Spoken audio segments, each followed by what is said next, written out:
A gente começa falando dos compromissos do presidente da República em Minas Gerais e Lula aproveitou então para acenar ao governador de Minas Gerais, Romeu Zema. Durante o discurso ali no evento que marcou a inauguração do complexo minério industrial, o presidente afirmou não fazer distinção com o chefe do executivo mineiro. Os dois têm um passado ali de troca de farpas que vem sendo deixado de lado desde janeiro deste ano. Zema, por sua vez, deixou seu vice comandar o início do discurso. Candidato pelo governo em 2026, o Matheus Simões contou como a produção de fertilizantes fosfatados pode auxiliar o pequeno produtor. Quero entender primeiro sobre essa aproximação ou, na verdade, o que a gente espera da política, que é o diálogo do presidente da República com o governador de estado, independentemente deles pertencerem a lados políticos e ideológicos opostos. Luiz Felipe Dávila. É isso mesmo. Olha, sabe o que é interessante, Evandro? Em época normal, isso não seria notícia, porque a coisa mais normal do mundo é o presidente da República ter uma relação cordial com os governadores. Isso é a coisa mais normal do mundo.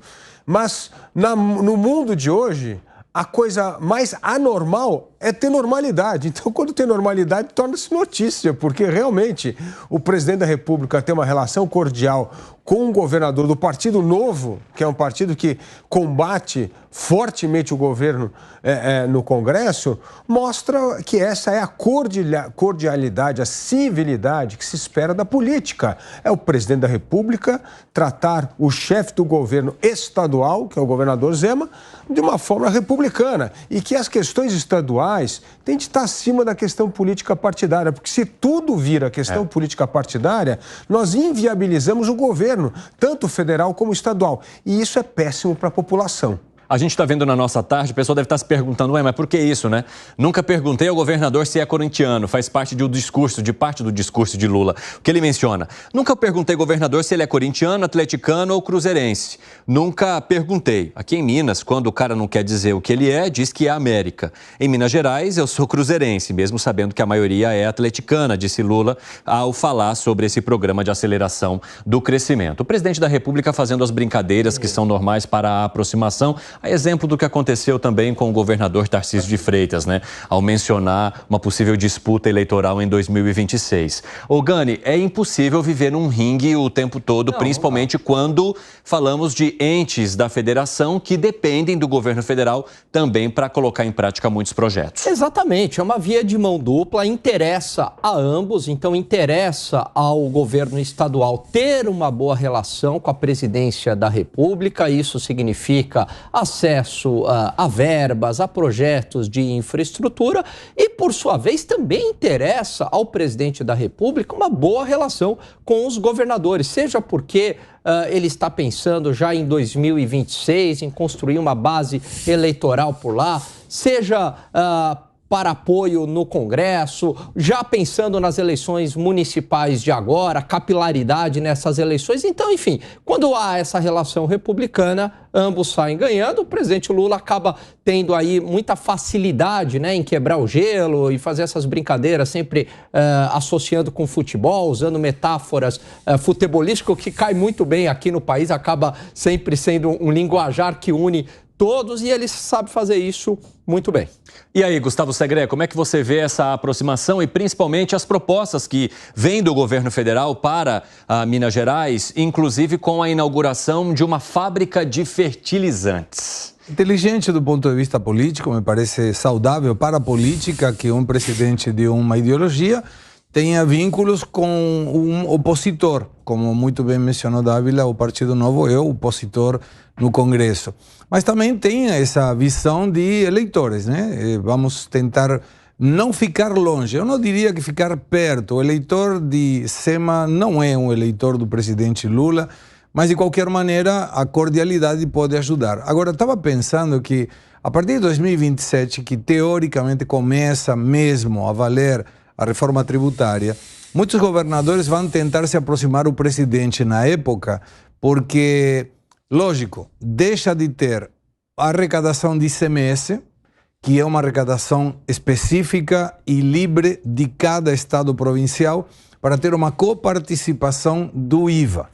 E aí, por que essa aproximação, Evandro? Porque vai ter, e vamos depender da determinação das leis que regulamentem a reforma tributária, vai ter o que se denomina remessas que são obrigatórias pelo percentual de cada estado em função do IVA, mas deve ter também, e funciona assim em outros países do mundo que tem o IVA, são envios ou remessas discrecionais, em que o Estado federal, sem nenhum motivo, pode enviar dinheiro para cada Estado provincial. E aí vai ser o contrário. Em lugar do presidente, como agora, tentar se aproximar do governador, muito provavelmente os governadores tentarão se aproximar do presidente que esteja em 2027 no poder. Ô Fábio Piperno, por que Minas Gerais é tão importante para o governo federal, agora, antes e depois? Claro, né? Minas Gerais é o segundo estado mais populoso do país, e há também aquela tradição de que todo presidente, para se eleger, tem que vencer a eleição em Minas, né? É curioso que em 2022 era mais ou menos comum o voto Lulema. Se falava muito disso no primeiro turno. Gente que votou no Zema e que votou no Lula, presidente. O Lula acabou vencendo por escassa margem lá em Minas. Agora, além da questão do encontro cordial, né? Isso é fundamental na política, e eles brigam depois aí, quando começar de fato o período eleitoral, mas agora não há motivo para isso. Veja, o Brasil precisa investir muito na produção de fertilizantes. O Brasil gasta por ano mais de 10 bilhões de dólares com importação de fertilizantes. Eu me lembro até que a ministra Tereza Cristina, quando houve aquela crise em função da guerra na Rússia, da guerra na Ucrânia, lançou um plano para aumentar a produção de fertilizantes até 2040, alguma coisa e tal. É algo muito lento, não é fácil você iniciar a produção de fertilizantes e começar efetivamente a produzir, mas alguém tem que dar esse start. Então, é importante inaugurar, sim, unidades de produção de fertilizantes, um insumo fundamental para o agronegócio. Ô Luiz Felipe Dávila, você acha que vale a pena investir em fábrica de fertilizante aqui no Brasil? Olha, uma coisa é investir em fábrica de fertilizante, outra coisa é falar que a gente não quer mais importar fertilizante do resto do mundo e ter dependência. Isso é burrice. Aumentar o fertilizante é importante no Brasil, porque o Brasil tem uma coisa interessante. O Brasil tem solo pobre. O solo brasileiro é pobre.